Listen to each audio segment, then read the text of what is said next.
시편 109편 우리 1절에서 31절 말씀까지인데 1절에서 5절 말씀만 우선 먼저 읽도록 하겠습니다.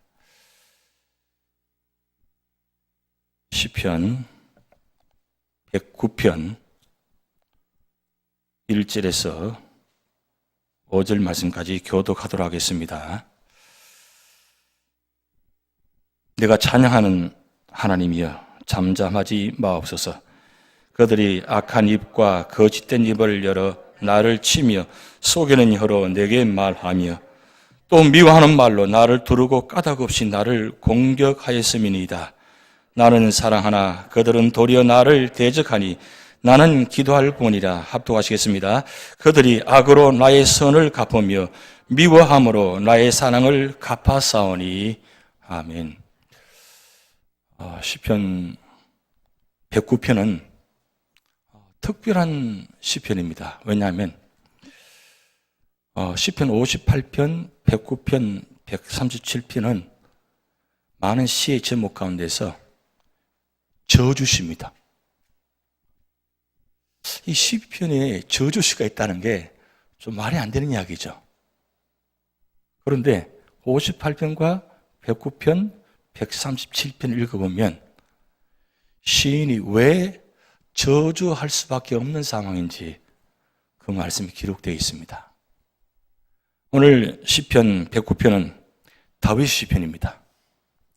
다윗의 시편인데 놀라운 것은 이 다윗의 시편, 이 저주시를 가지고 이스라엘 백성들이 예배에 교독으로 늘 활용했다는 겁니다.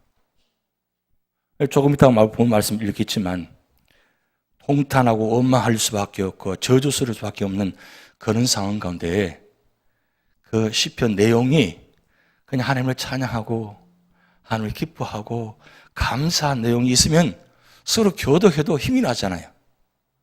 그런데 이 시편 이 내용이 저주시인데 이 저주시 내용들이 너무너무 상상도 못할 단어들을 사용하고 있다는 거예요.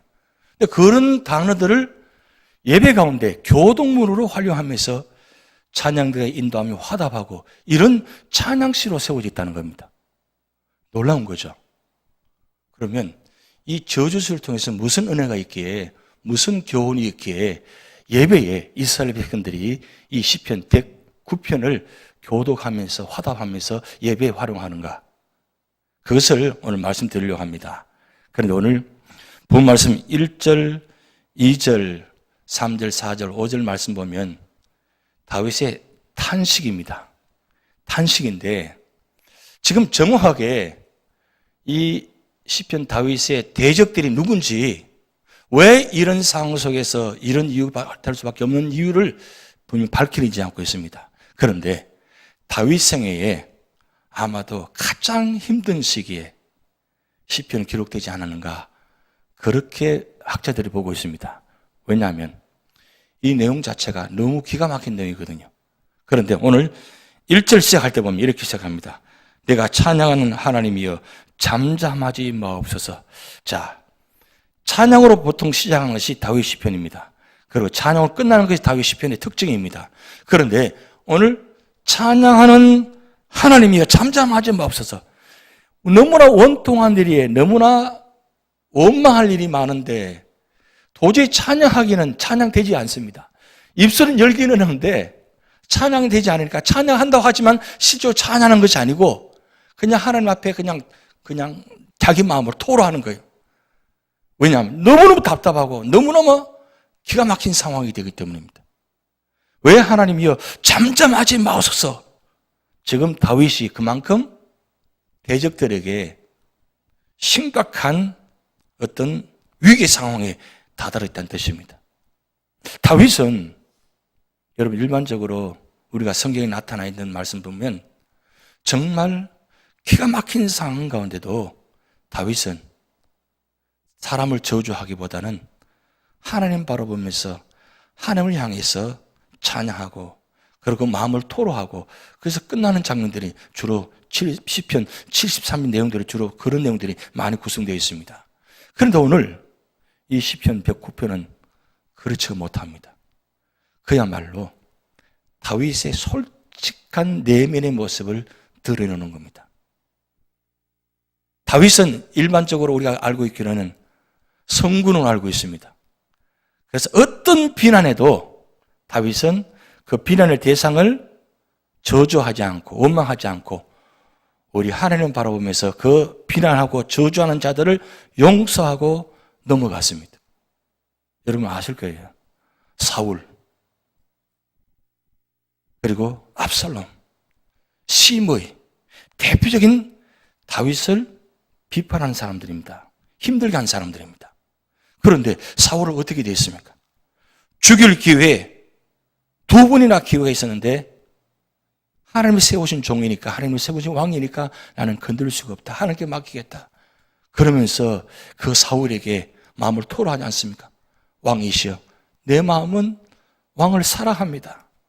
이 왕을 사랑하는 마음을 왜 저한테 저주하십니까? 저 왜 저를 죽이려고 하십니까? 저는 하나님 마음으로 당신을 사랑합니다. 그런 마음이에요. 그리고 압살롬, 자기 아들, 눈에 넣어도 아프지 않을 그 아들, 정말 잘생긴 아들, 가만히 있으면 왕이 될 사람인데 반역을 일으켜가지고 그 왕 대신 아버지가 도망가면서 눈물을 흘리면서 머리를 풀어헤치면서 맨발로 도망하면서 압살롬을 저주하지 않았습니다. 오히려 다윗 압살롬부터 걱정하고 염려합니다. 그게 아비의 마음이죠. 사랑의 마음이 있다는 거죠. 그게 다윗의 본 마음입니다. 다윗의 본 마음은 언제나 선한 마음이었어요. 근데 그런 줄 알았어요. 다윗은 정말 다른 사람과 틀려서 다윗만큼은 어떤 상황에도 다른 사람들이 똑같이 비난하고 저주하고 비판하고 그럴 줄 알았는데 다윗은 아니었다고 생각할 수 있던 바끈바끈 그런 모습들이었다는 거죠. 시므이, 그 다윗이 도망가는데 돌을 던지면서 죽어라 그러자 저주받으라고 하잖아요. 그런데 다윗이 뭐라고 했습니까? 가만두라고. 하나님께서 시므이를 통해서 말씀하고 계신다고. 그 정도로 다윗은 그 비난과 비판을 다 수용하고 견뎌냈습니다. 그런데 지금 이 상황은 도저히 그럴 수 없는 상황입니다. 그래서 오늘 2절, 3절 보세요. 그들이 악한 입과 거짓된 입을 열어 나를 치며 속이는 혀로 내게 말하며 또 미워하는 말로 나를 두르고 까닭없이 나를 공격하였음이니이다. 나는 사랑하나 그들은 도리어 나를 대적하니 나는 기도할 뿐이라. 야, 여기까지는 좋았어요. 나는 저들을 사랑해요. 사울, 압살롬, 시므이 사랑합니다. 그저 그렇게 원망하고 정말 돌을 던질 수밖에 없는 상황인데 그를 뭐라고 고백합니까? 그저 기도할 뿐이라. 야, 이 정도만 되면 역시 다윗이다. 네, 그런데 여러분 6절부터 20절까지 도저히 상상도 못하는 단어가 나오기 시작합니다. 자, 한번 교독하겠습니다. 6절부터 20절까지 교독하는 가운데 다윗의 모습을 잘 보시기 바랍니다. 그런데 다윗의 모습만 보지 마시고 여러분 자신들의 모습도 비교해서 보시기 바랍니다. 내가 과연 이 상황이면 다윗처럼 이렇게 할까? 아니면 반대로 할까? 한번 교독합니다. 6절 제가 먼저 있습니다. 악인이 그를 다스리게 하시며 사탄이 그의 오른쪽에 서게 하소서.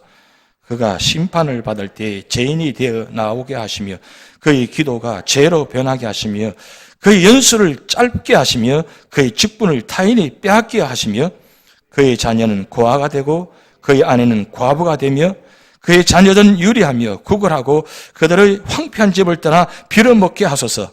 고리되고 많은 자가 그의 소유를 다 빼앗게 하시며 그가 수고한 것은 낯선 사람이 탈취하게 하시며 그에게 인애를 베풀 자가 없게 하시며 그의 고아에게 은혜를 베풀 자도 없게 하시며 그의 자손이 끊어지게 하시며 후대에 그들의 이름이 지워지게 하소서. 여호와는 그의 조상들의 죄악을 기억하시며 그의 어머니의 죄를 지워버리지 마시고 그 죄악을 항상 여호와 앞에 있게 하사 그들의 기억을 땅에서 끊으소서. 그가 인자를 베풀 일을 생각하지 아니하고 가난하고 궁핍한 자와 마음이 상한 자를 핍박하여 죽이려 하였기 때문이다. 그가 저주하기를 좋아하더니 그것이 자기에게 임하고 축복하기를 기뻐하지 아니하더니 복이 그를 멀리 떠났으며 또 저주하기를 옷 입듯 하더니 저주가 물같이 그의 몸속으로 들어가며 기름같이 그의 뼛속으로 들어갔나이다. 저주가 그에게는 입는 옷 같고 항상 뛰는 띠와 같게 하소서. 합독하시겠습니다. 이는 나의 대적들이 곧 내 영혼을 대적하여 악담하는 자들이 여호와께 받는 보응이니이다. 자, 지금 5절까지는 다윗과 일반 사람의 차이점이 있었습니다. 역시 다윗이야. 그럼 다윗은 달라. 어떤 상황에도 다윗을 비난한다 할지라도, 저주한다 할지라도, 비판한다 할지라도 그 다 수용하면서 그들을 사랑하면서 끝까지 그들을 위해서 기도하는 사람이 다윗이었습니다. 그런데 6절부터 20절까지는 다윗이 완전히 돌변합니다. 돌변하는데 여러분 이 본문 읽어보니까 어때요? 여러분 모습 같습니까? 아니면 다른 사람의 모습 같습니까? 다른 사람의 모습 같아요. 다윗의 입술로 상상을 못할 단어가 나옵니다. 모든 저주가 다 나옵니다. 한마디로 말하면 그 악인, 자기를 괴롭히는 그 사람들을 미래가 어떻게 해요? 모든 것 다 고통스럽게 하옵소서. 저주받게 하옵소서. 모든 일 하늘 다 멸망케 하옵소서. 그렇게 기도하는 거예요. 이게 기가 막힌 일 아닙니까? 오죽했으면 다윗이 이렇게 했겠습니까? 근데 사실 다윗 속에 있는 우리와 똑같은 성정의 마음이 있었다는 겁니다. 다윗이 아무리 거룩한 척하고 기로한 척한다 할지라도 다윗 속에 있는 그 본 마음을 드러내지 않았을 뿐이지 속에서 갖고 있다는 겁니다. 그런데 이때만큼은 자기 속에 있는 것을 다 드러냅니다. 그런데 여기서 한 가지 여러분 중요한 것, 다윗과 일반 사람들의 차이점은 뭐냐면 다윗은 이런 저주들을 쏟아내는데 그 악인에게 쏟아내지 않고 하나님께 쏟아냈다는 거예요. 그런데 보통 사람들은 하나님께 쏟아내지 않고 그 사람들에게 쏟아낸다는 거예요. 이해하시겠습니까? 그 차이점입니다. 그러면 그 차이점이 어떻게 나을 것 같아요? 보세요. 하나님께 쏟아내고 하나님께 토로하면 하나님은 다 그냥 받으십니다.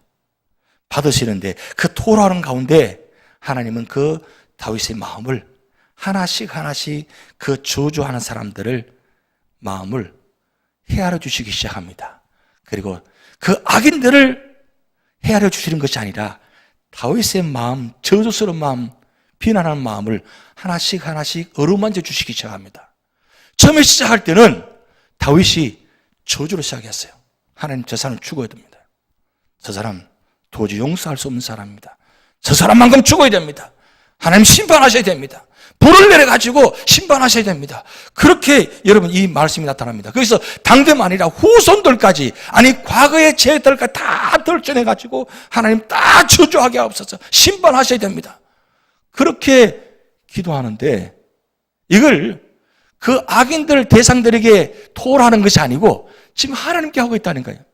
하나님께 하고 있으니까 하나님은 다 듣고 계시면서 그 악인들의 마음들을, 이 저주들 마음들, 말들을 하나님은 다 담으십니다. 담으시면서 도저히 인간적으로 내가 토로한다고 해서 다 해결될 문제가 아닌데 하나님은 그 토로하는 가운데 다윗의 마음을 하나씩 하나씩 어루만져 주시기 시작합니다. 그러니까 지금 하나님의 토로하긴 하는데, 저주하긴 하는데 당사자에게 하지 않다 보니까 당사자는 이 사실을 모르고 있습니다. 그런데 진짜 다윗의 마음은 이 토로하고 저주하는 마음 가운데 처음에는 저주로 시작하지만 점차 그 저주가 나중에 바뀌기 시작합니다. 왜냐하면 하나님이 그 저주를 때로는 들으시기도 하시고 때로는 기다리시기도 하시고 때로는 어루만져 주시기도 하셔서 변화시켜 주시기 때문입니다. 다윗은 그 기가 막힌 상황 가운데 하나님께 기도하면서 그 은혜를 입었다는 거예요. 시작할 때는 도저히 용서할 수 없는 사람이었는데 기도가 끝날 때는 다윗의 마음으로 그 사람을 용서하는 것이 아니라 하나님 주신 마음으로 그를 바라보게 한다는 거죠. 용서는 여러분 내가 하는 것이 아닙니다. 하나님이 하셔야 됩니다. 하나님 마음을 주셔야 됩니다. 사랑한다는 것도 마찬가지입니다. 그 나를 비난하고 저주하는 그 사람을 사랑하기 힘듭니다. 말은 사랑한다고 하죠. 원수를 사랑한다고 했으니까 하나님 말씀하셨으니까 원수를 사랑합니다 하지만 사실은 안 됩니다. 안 되는 것이 우리의 마음, 본 마음입니다. 그런데 다윗이 사람을 보고 저주하고 비난했더라면 그 마음이 회복되지 않을 텐데 다윗이 하나님을 향해서 이 마음을 토로하니까 하나님께서 그 마음을 어루만져 주시니까 회복시켜 주시는 겁니다. 여러분 신앙생활하면서 어떤 상황 가운데도 나를 비난하고 나를 비판하고 나를 힘들게 하는 분들이 계실 겁니다. 여러분 그분과 함께 맞짱 뜨지 마시기 바랍니다. 맞짱 뜨면 그 사람의 손이 아니고 내가 손해예요. 그 사람을 나는 감당할 수 없어요. 나는 원래 그런 사람이 아니잖아요. 나는 원래 저주하고 비판하고 남을 험다는 사람이 아니에요. 그런데 주변에서 자꾸 힘들게 만들고 어렵게 만드니까 나도 모르게 그 사람을 닮아갑니다. 그 사람과 상대하다 보면 닮아가다 보니까 원래는 그런 사람이 아니었는데 말 한마디 한마디가 원래 선한 말을 하고 선한 사람이었는데 어느 순간 자기도 모르게 그 사람을 닮아가서 나도 모르게 그 사람 하는 일상으로 말하고 있거든요. 여러분 오늘 6절부터 20절 말씀까지 보면 다윗의 본 모습이 아니었어요. 그런데 워낙 다윗을 힘들게 하다 보니까 그 사람들 자꾸 나를 바라보고 나에게 힘들게 하니까 자기도 모르게 그 사람 바라보는 순간에 자기도 모르게 악담을 하고 있는 거예요. 저주를 하고 있는 거예요. 아마도 다윗 스스로 놀랐을 거예요. 아, 내가 이 사람인가? 내가 이 정도밖에 안 되는 사람인가? 그동안 내가 하나님 믿은 지가 얼마 되는데 가만히 생각해 보니까 거룩한 척하고 믿는 척한 것밖에 없다는 거죠. 결정적인 순간에 나도 그 사람과 다를 바 없다는 거죠. 아니, 그 사람보다 더 하면 더했지 덜 하지 않았다는 거예요. 여러분 오늘 6절부터 20절 말씀까지는 보통 악인보다 더한 모습입니다. 다윗 스스로는 도저히 상상할 수 없는 단어들이 나왔다는 거죠.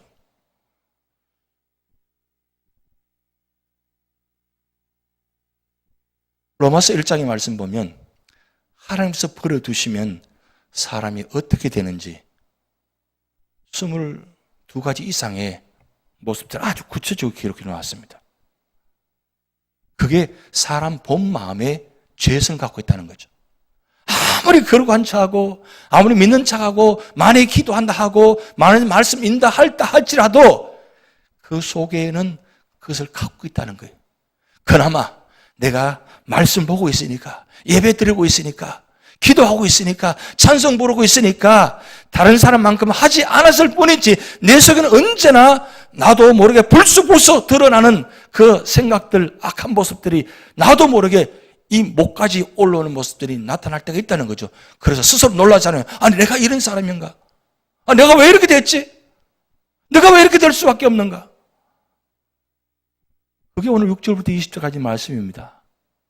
그래서 다윗이 세 번째 21절, 25절에 이 저주하다가 다시 자기가 절망의 자리에 들어갑니다. 우리 21절부터 25절까지 우리 교도하시겠습니다.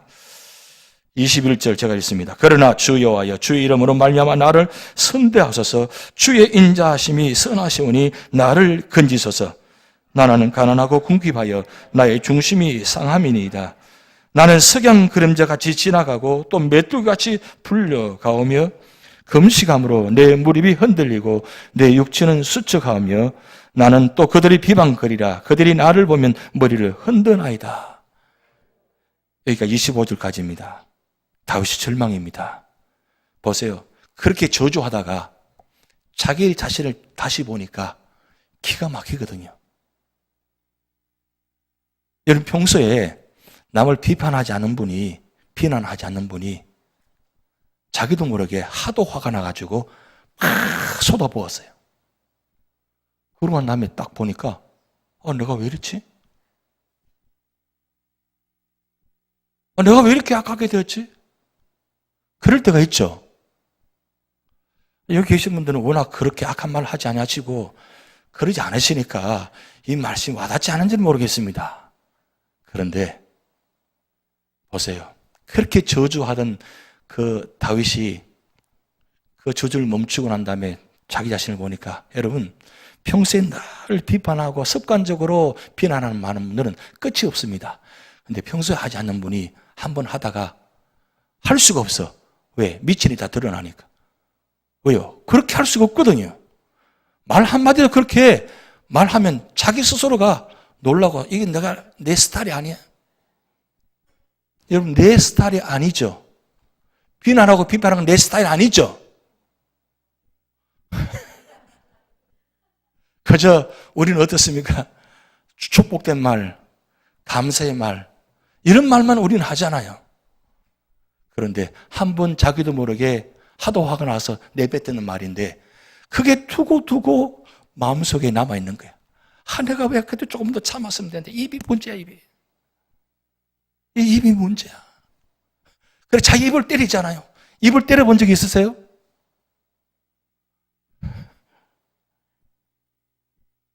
다윗이 지금 그 모습입니다. 오히려 저주하다가 더 절망스러운 모습입니다. 하나님 그래서 나를 선대하옵소서. 주의 인자하심이 선하지 않습니까? 주님 아니면 저는 절망입니다. 똑같을 수는 없다는 거죠. 나를 괴롭히고 나를 힘들게 하는 그 사람과 나는 똑같을 수가 없다는 거예요. 왜요? 본 바탕이 다르기 때문입니다. 그런데 자기도 모르게 화가 나서 그 뱉은 말 때문에 스스로가 절망스러워하는 이 모습. 여러분 그게 21절 25절 말씀 가지인데 자 26절 29절까지 다시 1절에서 5절 모습처럼 다시 다윗의 강구가 시작됩니다. 26절 읽어보시겠습니다. 여호와 나의 하나님이여 나를 도우시며 주의 인자하심을 따라 나를 구원하소서. 이것이 주의 손이 하신 줄을 그들이 알게 하소서. 주 여호와께서 이를 행하셨나이다. 그들은 내게 저주하여도 주는 내게 복을 주셔서 그들은 일어날 때 수치를 당할지라도 주의 종은 즐거워하리이다. 나의 대적들이 욕을 옷 입듯 하게 하시며 자기 수치를 겉옷같이 입게 하소서. 자, 여기 다윗의 강구인데 여러분 다윗의 시각을 보시기 바랍니다. 처음에는 대적들을 향해서 막 쏟아붓다가 그 대적들을 생각하면서 쏟아부었습니다. 그런데 대적을 직접적으로 지칭하지 않고 바라보지 않고 하나님 바라보면서 대적들을 저주했단 말이에요. 그런데 이 대적들을 대적하고 비난하고 저주하는 그 순간에 하나님께서 다윗의 마음을 바꿔주십니다. 대적들을 생각하는 마음에서 하나님을 향하는 마음으로 바꿔주신다는 거죠. 이게 참 중요합니다. 우리가 어떤 삶의 자리에 있다 할지라도 고난과 역경과 그런 비판의 자리에 있다 할지라도 우리의 시선이 하나님께 가 있으면 그 비난하고 비판하는 사람들을 나를 영향을 주어서 똑같이 만들게 하고 절망하게 하고 그렇게 해서 함께 무너지게 만드는 것이 일반 보통 사람들의 모습인데 하나님은 하나님을 바라보는 자에는 그렇게 하지 않는다는 거죠. 하나님께서 시선을 회복시킬 뿐만 아니라 그게 은혜를 주셔가지고 주님 바라보면서 능력을 받는다는 거죠. 그러면서 기도가 다시 회복되어 있어야 한다는 거예요. 그래서 힘드시더라도 기도하라는 겁니다. 역경을 당하고 고난을 당하고 비판에 당하는 자리에 있다 할지라도 기도해야만 되는 이거 바로 여기 있다는 거죠. 기도하면 내가 기도하는 그 순간에 하나님께서 그 일을 직접 문제를 해결해 주신다는 거죠. 여러분 그래서 기도하는 것은 하나님의 일을 하나님의 자리를 내어드리는 일입니다. 내가 기도하지 않고 내가 하게 되면 하나님께서 하실 자리가 없어요. 여러분 내가 해보면 어떻겠습니까? 결론은 뻔합니다. 그런데 기도하면 내가 할 자리를 하나님께서 하시도록 내어드리는 자리가 바로 기도의 자리입니다. 그래서 내가 기도하고 있으면 하나님은 내 기도의 문제를 만들어서 회복해 나가기 시작합니다. 근데 내가 기도하지 않고 내가 그 문제를 해결하려면 그 문제가 해결되지 않을 뿐만 아니라 나도 망하고 그 사람도 망하는 거예요. 그런데 내가 그 기도 문제를 하나님께 내어놓으면 하나님께서 나도 살리고 그 사람도 살려주신다는 거예요. 이게 기도가 그만큼 중요한 겁니다. 그리고 두 번째는 뭐냐면 기다릴 겁니다. 인내입니다. 인내한다는 것이 얼마나 힘든 줄 아십니까? 인내한다는 건 참 힘듭니다.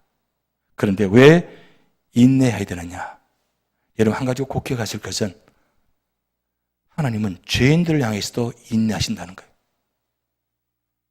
이 말씀 이해하시겠습니까? 죄인들이 도저히 용서할 수 없는 죄인들을 하나님은 돌아오실 때까지 기다리십니다. 나만 기다리시는 것이 아니라 그 죄인도 내가 저주하는 그 대상 그 사람도 하나님은 돌아오시기를 기다리고 계신다는 거예요. 그래서 우리는 인내할 수밖에 없어요. 인내하면 하나님께서 그 시간에 행동하는 시간입니다. 다시 말씀드립니다. 내가 인내하면 하나님께서 행동하십니다. 근데 내가 인내하지 못해가지고 급한 마음에 소리를 한번 질렀어요. 손을 한번 내밀었어요.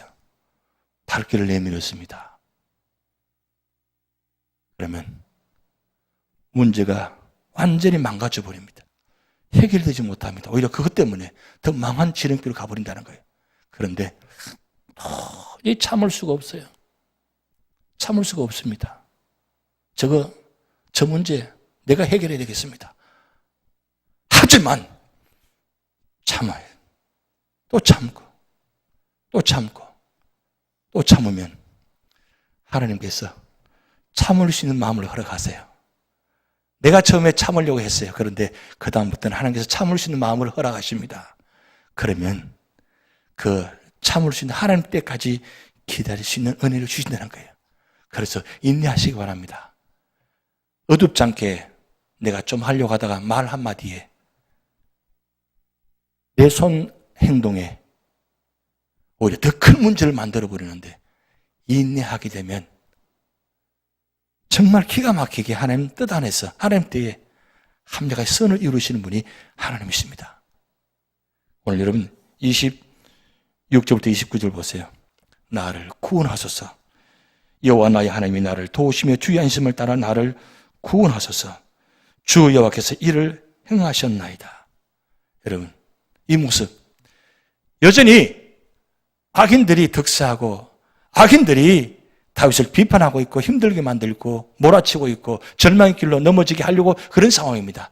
그런데 다윗은 시선을 그들에게 두는 것이 아니라 이제는 하나님께 도움을 통해서 하나님께서 이 일을 하실 수 있습니다. 하나님은 하십니다. 하나님 이 문제를 해결할 수 있습니다. 믿고 하나님께 나아가는 거예요.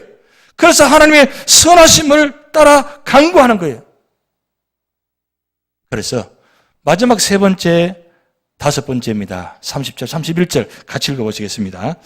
내가 입으로 여호와께 크게 감사하며 많은 사람 중에서 찬송하리니 그가 궁핍인 자의 오른쪽에 서사 그 영혼을 심판하는 자들에게서 구원하실 것임이로다. 아멘.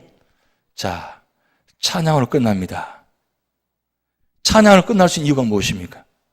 하나님께서 하신다는 것을 확신했거든요. 이 문제는 내가 할 수 없는 일이에요. 하나님께서 하셔야 될 일이야. 나는 이 문제를 나는 감당할 수 없는 일이다. 하나님께서 하셔야 될 일이다 라고 믿고 맡기니까 그의 마지막 입술에서 찬양이 나옵니다. 여러분 그래서 우리가 삶의 자리에서 꼭 세 가지 기억하시기 바랍니다. 기도의 자리를 꼭 지키시기 바랍니다. 그리고 인내하시기 바랍니다. 그리고 힘들고 어려운 상황 가운데 주님을 찬양하시기 바랍니다. 찬양하시면 하나님께서 찬양하는 그 가운데 먼저 그 대적의 문제를 해결해 주실 문제가 아니라 먼저 내 마음을 먼저 해결해 주십니다. 여러분 이건 두 번째예요. 먼저 내 마음이 평안해야 돼요. 내 마음에 감사가 있어야 돼요. 내 마음에 기쁨이 있어야 돼요.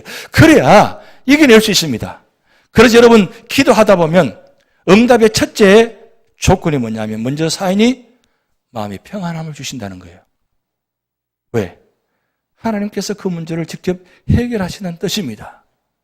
세상은 언제나 믿음으로 살려 하면 믿지 못하게 하려고, 믿음 생활을 잘 하지 못하게 하려고, 신앙생활을 잘 하지 못하게 하려고 자꾸 내 눈앞에 그런 힘든 문제들을 보여지게 만듭니다.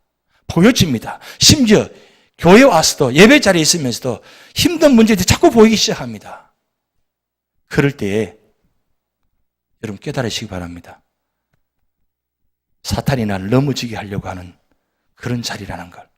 그래서 나오셔야 돼요.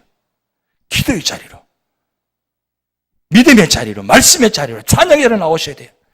그런 어려운 문제가 생기면 찬양부터 하시기 바랍니다. 주를 보라. 괴로울 때 주님을 저를 보라. 나의 힘이 되신 여호와 내가 주님을 사랑합니다. 찬양하시기 바랍니다. 찬양 드리면 찬양 드리는 가운데 내 마음에 평안함을 주시고, 찬양 드리는 가운데 주님께서 그 문제를 해결해 주시고 하나님께서 축복의 통로가 되게 하신다는 사실입니다. 오늘도 삶의 여건들이 쉽지 않습니다. 녹록하지 않습니다. 한번 교회를 정해서 믿음 생활 제대로 해보려고 하면 여러 가지 일들이 힘들게 일들을 하는 일들이 참 많습니다.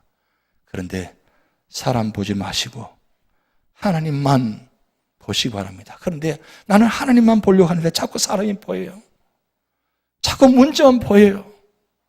자꾸 누구만 보여요. 그럴 때는 눈을 감지 마시고 눈을 떠서 찬양하시기 바랍니다. 기도하시기 바랍니다. 눈 감으면 자꾸 생각이 나요. 그럴 때는 눈을 떠서 찬양하시기 바랍니다. 그러면 십자가가 보입니다. 십자가 바로 보시면서 그 비난과 조롱과 채찍과 아픔을 친히 다 담당하시고 저 십자가에 죽으신 이유가 무엇입니까? 내 너 고통한다. 내 너 마음 한다. 그래 많이 힘들지. 그래 내가 있잖아. 나만 믿고 나만 의지해. 주님께서 오늘 저 십자가를 통해서 지금 말씀하고 계십니다. 나 있잖냐고. 내가 그 고통 내가 다 겪었으니까 그 힘든 거 알아. 근데 미국 와서 보니까 좀 먼저 아픔이 있다고 먼저 겪었다고 당해봐야 알아. 그건 다 당해봐야 하는 거야 라고 말한 것이 일반적인 사람입니다. 근데 하나님은 그렇게 말씀하지 않았습니다. 수고하고 묵은 짐진 자들아 다 내게로 오라. 내가 너희를 편히 쉬게 하리라. 말씀하신 분이 하나님이십니다. 다윗은 정말 용서할 수 없고 정말 저주할 수밖에 없는 상황 가운데 다윗은 저주에서 찬양의 자리로 옮겼습니다. 그래서 대적이 승리한 것이 아니고 다윗이 하나님의 이름으로 승리했습니다. 여러분 우리 힘으로 승리할 수가 없습니다. 하나님 주신 힘을 가지고 승리하시기 바랍니다. 하나님 여러분이 말씀 주셨습니다. 왜 말씀 주셨습니까? 그 말씀 붙들고 승리하도록 주신 축복입니다. 그래서 힘들게 올 때마다 말씀 보라는 이유가 바로 그것입니다. 말씀 붙들고 말씀을 사모하고 말씀 안에 있으면 하나님께서 은혜와 진리가 충만하더라. 이런 축복이 여러분에게 날마다 일어날 줄 믿습니다. 우리 찬양하시겠습니다.